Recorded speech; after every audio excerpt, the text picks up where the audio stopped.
The dangers facing those serving our country. In a story making national headlines, Ryan Larkin was a 29-year-old Navy SEAL who died by suicide. Before his death, he told his parents he believed years of exposure to blasts in the military badly damaged his brain. After his death, a brain examination proved Larkin was right. So it is now time to ask the expert. Psychologist Dr. Coleman is back with us live in studio. So Dr. Coleman, this military member claimed that he got constant feedback from doctors arguing against his rational concerns. So what can patients experiencing this do to communicate and validate their concerns? You know, the good thing is that we're seeing a lot more research now as far as brain injuries go. And, you know, in this case, this was CTE, or chronic traumatic encephalopathy, which is due to repeated blasts or brain injuries to the head. And, you know, oftentimes don't even see symptoms for 10 to 15 years.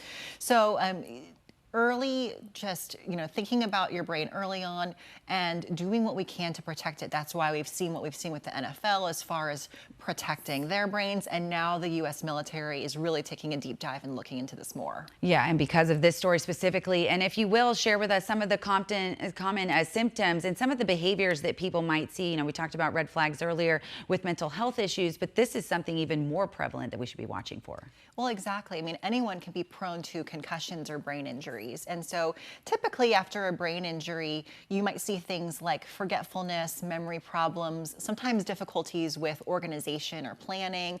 And then depending on the part of the brain that's actually impacted, you may see things like speech difficulties, sleep problems, and in some of the worst cases, you'll see behavioral problems. So extreme mood swings, anger, impulsivity, and if things get really bad, sometimes even aggressiveness. Okay, and you said, let's exercise the resources and utilize those.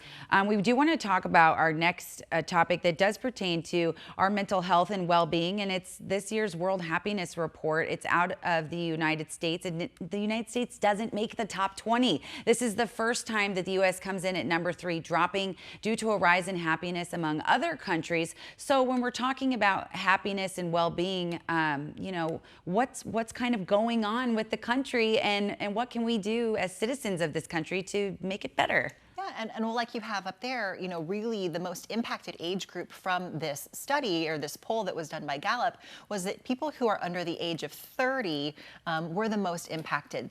Under the age of 30, their ranking was like 68 or something like that. Not Over good. 60, it was number 10.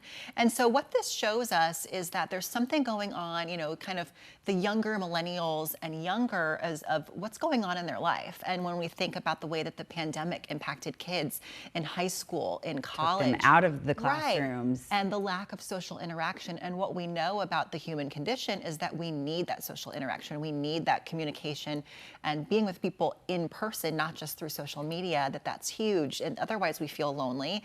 And then I think that we're constantly surrounded by negativity. It's almost like there's too much of a good thing in our world. And the negativity goes with also the expectations that you assume for yourself, that you see on social media. You think your life is supposed to reflect that of what you see on the internet, when in fact half of that's not even true. Exactly. When we see perfectionism wherever we look, and then we look at ourselves and we think, oh my gosh, well, I'm not perfect. Well, of course, we're human. Certainly. That's what we see. Exactly. And I know there was a lot of negativity coming from seeing yourself on Zoom constantly for work and that negative physical image.